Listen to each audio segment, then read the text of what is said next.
Hello everyone, welcome to the When It Worked podcast, Jeopardy.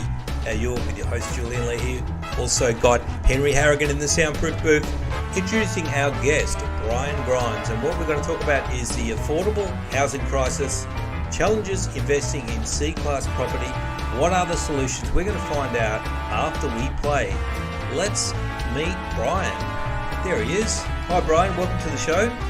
Thanks for having me. Awesome. All right, we're going to get straight into the game. We're doing New York sports because Brian is from New York and I know nothing about New York sports. So, Brian, do you want to kick things off? Pick a category. We've got baseball, football, soccer, hockey, and basketball. I think I better stick to basketball because that's kind of like right up my alley. Let's go for New York basketball for, I guess, 200. 200. Okay, let's take a look. The Nets were this seed in the 2019 NBA playoffs. Jeez. I want to say 6. You want to lock it in? Yeah, I'll lock that in. All right. 6. Well done, all. I think we're on to a bit of a guru here. 200 points. Okay, let's go. You're up for the next one. Let's do New York baseball for 100. Baseball, okay. 100. The Mets' first baseman. No clue. I have to pass. Okay, you pass on that one. I don't know either. I'm not going to jump in. So Pete Alonso, is he the current one? Who knows? All right. Well, you didn't lose any points because you didn't get it wrong, and you're still in charge because I didn't get it right. So pick one. Let's go New York basketball for 100. 100. The Knicks took him number 3 in the 2019 NBA draft. Oh my goodness. I think I know the guy. I can't think of his name. I believe he played at Duke. Or it could have been, I don't know if it was no, it wasn't Julius Randle. I can't think of his name. I know the guy though. But, okay, you're gonna pass on that one. Yeah. Okay, Knicks. I don't know that one. All right, let's have a look. RJ Barrett. Barrett. That's exactly what I was thinking of. That's what I was thinking as well. Lefty from Duke. Yeah, I knew that one. I was just shy. All right, you're still up. I'm only joking. You're up, Brian. Let's go New York basketball 300. 300. Okay, working through the 3 players that the Knicks got in the Porzingis. Well, we know they got Porzingis. Maybe they got. I'm not sure if they got Julius Randle. I'd have to pass. I'm not sure. What is the Porzingis? Is that a player trade? Porzingis he's like a 7'2", European player that they traded. He's pretty talented offensive player. All right, now you're not going to have a punt on that one. You're going to leave that one? I'm going to leave that one. Yeah, good idea. I don't know either. DeAndre Jordan, Dennis Smith, Jr., and Wesley Matthews. All right, you're still in control because I've got no chance of getting one right here. Let's go New York basketball for 400. New York basketball 400. The Knicks head coach before David Fizdale. The Knicks head coach before David Fizdale. It must have been, why can't I think of his name? Why can't I think of this guy's name? I'll have to pass. I can't think of there's 2 brothers. 2 brothers. Yeah, and it was, I believe, one of them. But I can't think of his name. All right, let's take a look. Jeff Hornacek. Hornacek. I know it's Hornacek, actually. Is he a brother? That's not who I was thinking it was. Jeff Hornacek used to play, I believe, for the Utah Jazz. He's really good. All right. Still up, Brian? Let's go New York basketball 500. Okay. What is the name of the Brooklyn Nets head coach? I'm not super, and I don't really have an affinity for coaches. I know it was Steve Nash at a point. I think they got rid of Nash. They might have got Udoka, but I'm not sure. You know what? I reckon was Nash around about 2019? He was. Well, you know what? I think these questions are from 2019, so it's up to you whether you want to have a punt or not. Let's try Steve Nash. Steve Nash. Kenny Atkinson. Oh, mate, I feel bad. I roped you into that one. I'll take some points off. -3. Oh, that was 500. Oh my God, I could actually win if I keep making you answer questions you don't know. All right, let's go back here now. You got it wrong, so I think no, you're still up because nobody's got one right. You were the last person to get one right. Let's do New York football for 100. New York football 100. The Giants took him number 6 in the 2019 NFL draft. God, I'd have to call my fantasy football guys, but I have no clue. No, okay. These are quite hard, these questions. They're very specific. I don't know either. Daniel Jones. Oh, okay. Yeah. I thought he played for Tampa as a running back. Then they got a Jones. Anyway. Possibly. All right. Continuing on. Category? Let's try New York baseball for 500. New York baseball for 500. The Mets lost to this team in the 2017 wild card game. The Red Sox.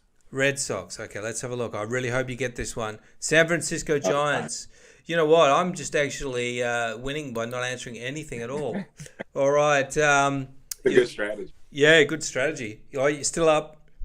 Let's do baseball for 300. Baseball for 300. These are quite hard questions. Who did the Mets trade to get Edwin Diaz and Robinson Cano? I'll have to punt that one. As in not do it? Yeah, I'll have to pass. All right, let's have a look. Jay Bruce, Anthony Swarzak, and prospects, whatever that means. All right, go again.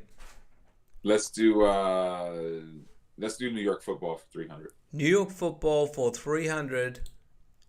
The Jets took him number 3 in the 2019 draft.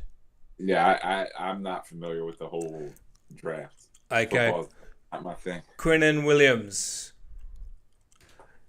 All right. I'm going to... What is it? Go ahead. You go for it. 200, what was it? Hockey or soccer or football? Football. Football, okay. What was the Giants' 2018 record? If you can just give me a rough idea where they came. Did they make the playoffs? Did they not? I'll accept that. I truly don't. Okay. I don't think they made the playoffs in 2018. I believe they did not make the playoffs. All right, let me see. 4th place. Yeah. So does that make the playoffs? Or no, you wouldn't because you would have to win your... Is it the first 2 in the conference go through? I believe it's top 2. Yeah, I believe it's top 2. Okay, well, I'm going to give you points for that one. Okay. All right, next one. Let's do 400. 400 football. The Giants took him 31st in the 2019. 30. Who knows who came 31st? Yes. I mean, my Final Fantasy guys would probably crush this. My fantasy football guys. Okay, I won't penalize you if you have a go at it, if you have a crack. I couldn't even begin to guess. Okay. Giants, I'm going to have a go. Who do they have in the Giants late? I don't even know. Since Eli Manning, like that was years ago, I don't know who they've got now. All right, I've got no idea. DeAndre Baker. All right. Next one.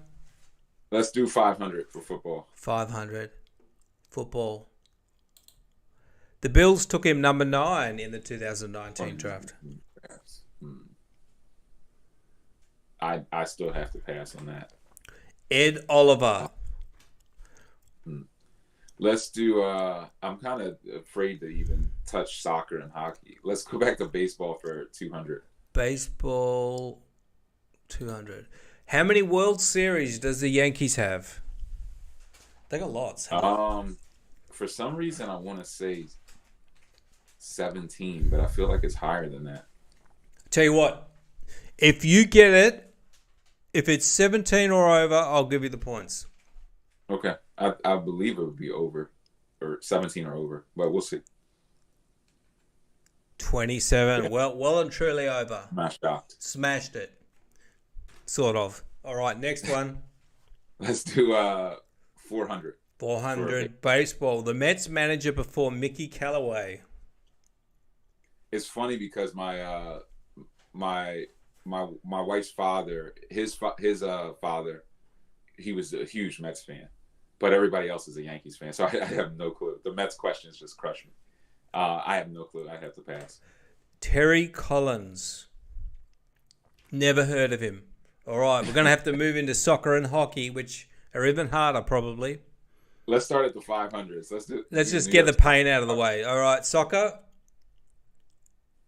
or hockey? Let's do soccer. Soccer. This team plays at Mitchell Field. No, I'm not sure. So where is Mitchell Field? That's in New York. Yeah. What is the New York? Do you know the New York soccer team? I don't know the New York soccer team. I'm not familiar with them now. Well, they got LA. Is it Galaxy or Comets or something? It may be the Comets. Comets. New York. No, I don't know. I don't think soccer's taken off much over there or here. All right, let's take a look. The New York Cosmos. Oh, Cosmos. Yeah, Cosmos. You should get a point for that. No, I don't think so. All right, next one, Brian. Let's do hockey for 500. Hockey for 500. The 2018-19 season, the Rangers retired this number. So it must have been either a good player or somebody died or something. The Rangers. Not sure. I'm not sure who they would have retired in 2019. Okay, let's take a look. Vic Hadfield. Heard of him? I haven't. No. Okay. All right, next one. Let's do soccer 400. Soccer 400. The year the NYCFC was founded. Let's say 1989. That sounds pretty good to me. Oh, 2013. All right. I won't take points off. Oh, I suppose I better stick to the rules. I don't want to see the guest lose, but... All right. Next one. We'll go 300 soccer. Yeah, let's go 300 Let's soccer. do it. Okay, what is the Major League Soccer New York rivalry? So if there's two teams, so we know one of them is the New York Cosmos. Yeah. Who would be... Or Jersey's team might be the rivalry. Who else is close to New York? I feel like it would be Boston. Boston, yeah. I feel like New York hates Boston. Okay, so what's Boston called in soccer? Boston. I don't even know what they've got. They've got Boston Patriots. They've got New England Patriots. They've got Boston. What's the baseball team? Red Sox. And then in hockey and soccer, I wouldn't even have a clue. All right, let's take a look. Yeah. The New York Red Bulls. So they got two New York teams in soccer. That's incredible that there's enough interest for that. Yeah. All right, let's do soccer 200. Let's just charge through this. This team has a stadium named after them. Which soccer team has a stadium named after them? And it's in New York. So we know that there's the Cosmos and the Red Bulls. There's a hint. I would think maybe Red Bull sponsored a stadium. It sounds like it makes sense to me. The New York Red Bulls, Brian, he's coming back. He's on fire. He could amass a score of 0 soon, which would be the lead. All right. It'd be phenomenal. We would call this a huge success. All right, we'll go soccer 100 for you again, Brian. Yeah. Is that all right? I'm not supposed to pick your category. No, that's right. Okay, that's cool. The soccer team that plays at Yankee Stadium. So it must be the other one. Yeah, I would think that would be like the Cosmos. New York City Football Club. I think that's the Cosmos. Okay. That's the Cosmos. Who wrote these questions? All right, I'll give you points for that. Let's do 400 for hockey. 400 hockey. The Buffalo Sabres finished in this place in the Advantage Division. Well, look, that's the first time I've heard of the Buffalo Sabres. How the hell are we supposed to know where they finished in the Atlantic Division? Let's say third place. Yeah, you got to take a punt. I won't penalise you. Sixth place. Okay. All right, next one. Let's do 300. 300. Oops. We're doing 200. I clicked the wrong thing. The second in the 2019 NHL draft. I'd have to punt that one. I'm going to say they got someone from Russia, Boris Kristalov. I just made that one. Oh, almost. All right. Okay, I've got to go negative. I jumped in. Negative 200. Oh, it's all tied up here, Brian. Yeah, it's a excitement is palpable. Let's do 300. 300. Okay. Who did the Islanders lose to in the 2019 Stanley Cup playoffs? Don't forget the Flyers, the Philly Flyers. Now, Brian, we're in New York here in this category. So, are the Islanders a New York team? I believe so, yeah. Oh, they are. Okay, so that's fine. So you're going to go with the Flyers. Carolina Hurricanes. Oh. Okay, we've got one question left.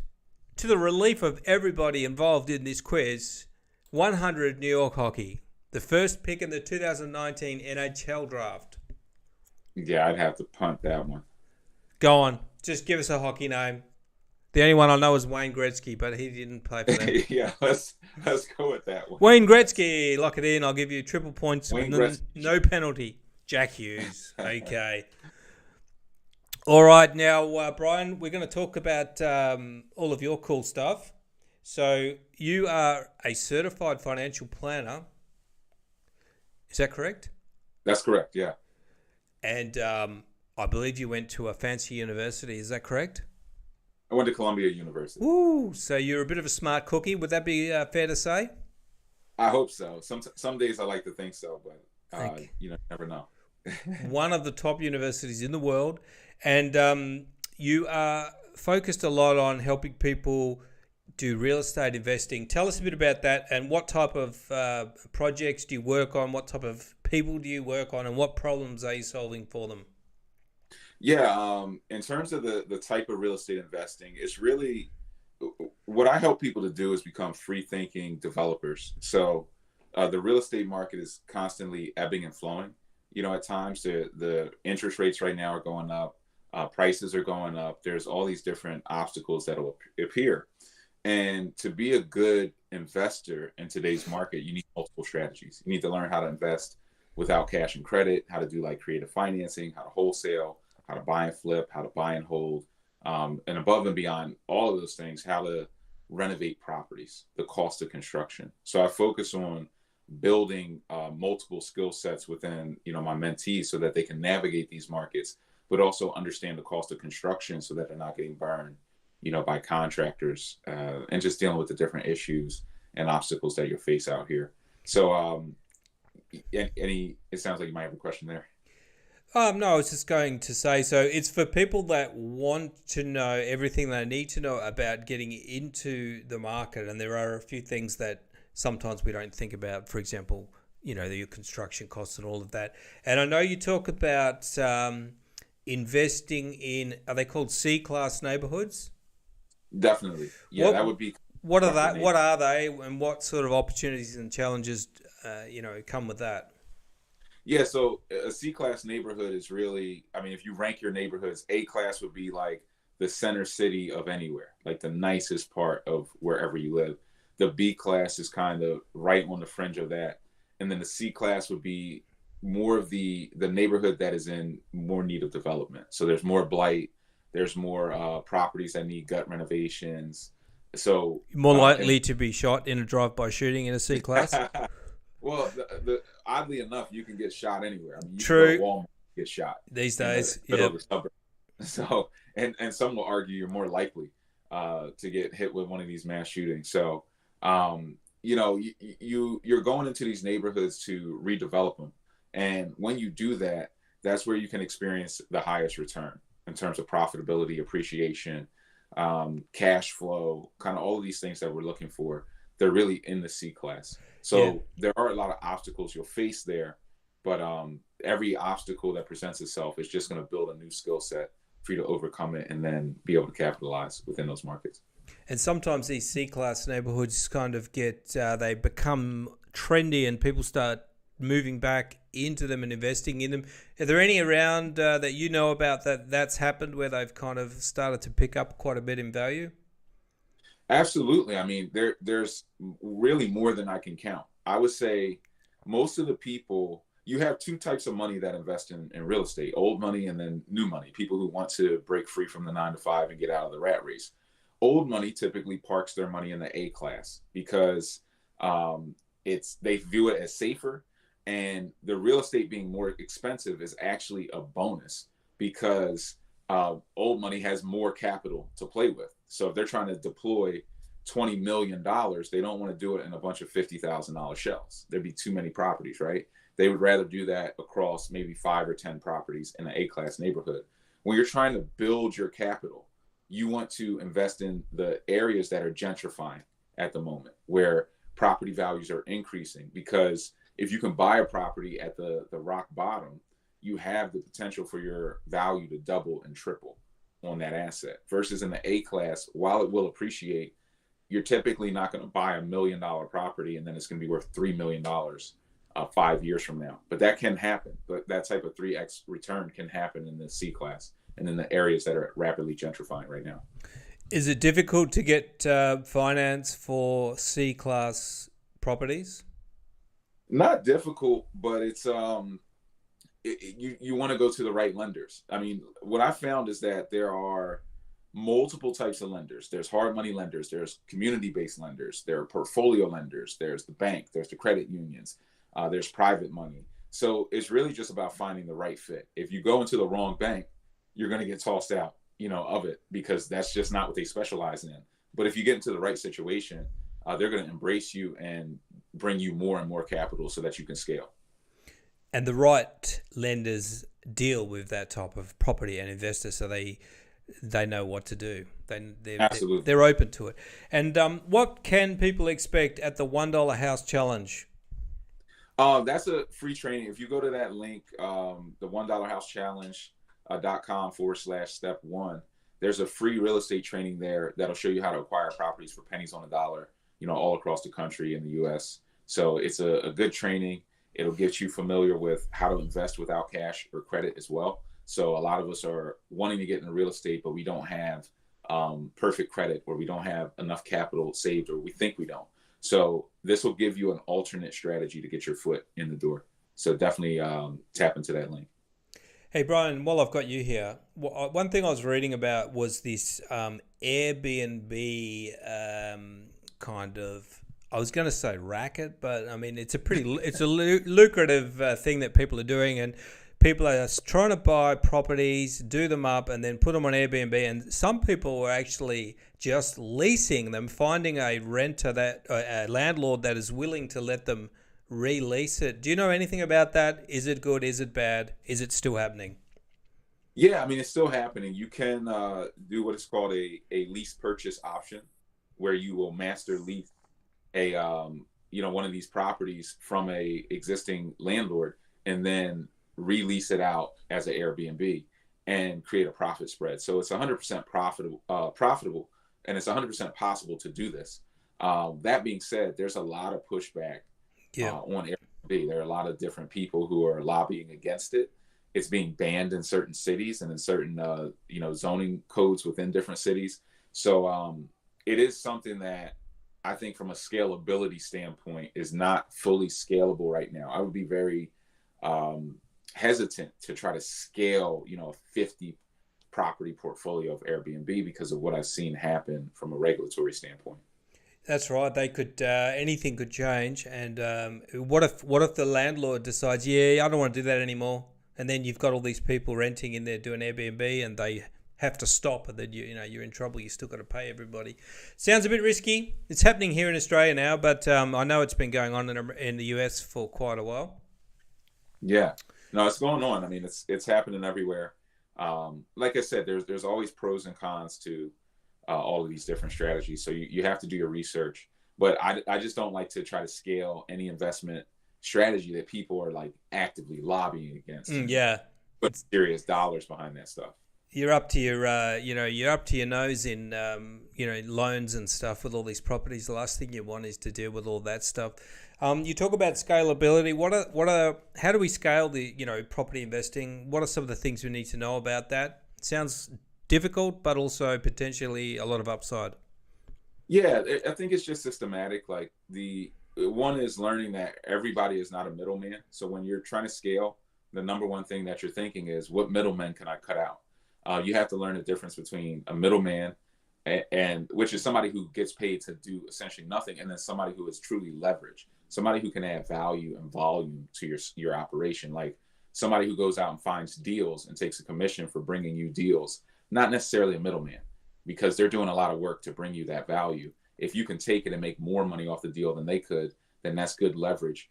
You want to get things like a warehouse, your own dump trucks. Just you want to create efficiencies around your operation that will bring your costs down. So like getting a warehouse and being able to order at scale instead of ordering job by job, this could reduce your material costs by about 30 to 40%. So making some of these efficiencies is going to lead to more money, ending up in your pocket at the end of every deal you do. That's pretty interesting, yeah. So getting all of the supplies and everything in and start creating a place where you've got all of that. Is that what you're talking about? Getting some trucks so that you don't have to keep paying top. That would be ideal. Yeah, and it makes you faster. Like anything that makes you faster in real estate is going to make you more profitable, because the time is truly the money. If you're dragging in your time, you're paying more interest, more mortgage payments. You're paying contractors more money to be on the job site.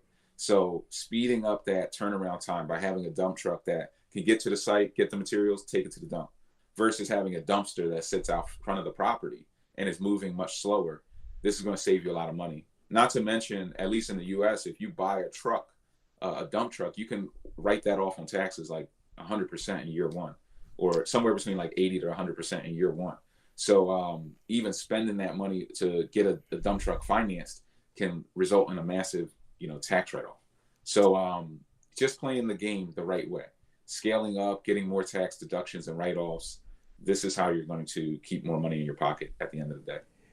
And this is why you need to speak to a actual qualified financial planner, because all of these tax breaks and stuff, they, are huge. And there are people out there that are just kind of going it alone and don't know anything about this.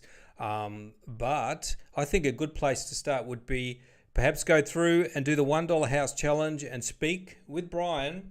It's a course with videos, is it? And then they have the option of talking to you.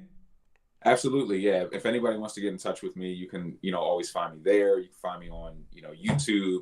Brian Loves Cash Flow on YouTube. It's easy to remember because I love cash flow. You can find me on LinkedIn, Brian Grimes Real Estate. But definitely, if you tap that link, there will be an option where you can book a call and speak to me and my team if you want to, learn more about real estate in the U.S., how you can tap in. We do have investors that I'm working with from, Canada, New Zealand, kind of from all over the world, realistically, who want to tap into U.S. real estate. So if we can help to facilitate that for you or give you some knowledge, we'd be happy to. Awesome. Yeah, look Brian up. I'll put his links in the show notes if all went well with no hiccups.